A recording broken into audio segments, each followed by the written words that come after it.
The big star at Davos so far this year has been Emmanuel Macron, the president of France.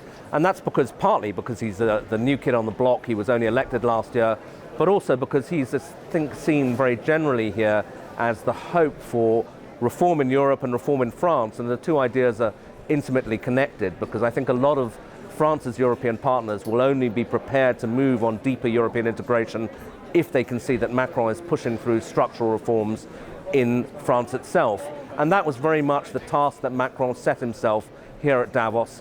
He had a packed hall, a hall that was keen to give him the benefit of the doubt, gave him a standing ovation at the end.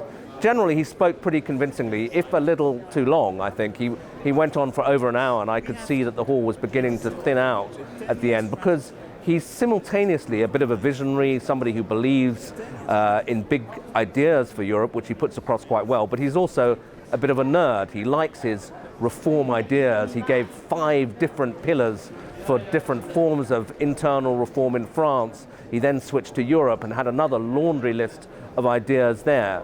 But nonetheless, I think there was a sense that the wind was in the sails of President Macron. However, this morning I also got a faint note of skepticism when I did a breakfast with the Dutch Prime Minister, Mark Rutte, who in general was very pro-Macron, said he was encouraged by him, but also skeptical about the possibilities of reforming France, said that France had never really been properly reformed since the late 1950s, and was, I think, a little bit anxious that perhaps before all these domestic reforms are properly in place, the other Europeans will be asked to sign up to things like common European bank deposit insurance, a common European structural fund, which I think the Dutch and maybe even the Germans too worry will come with a big price attached for them.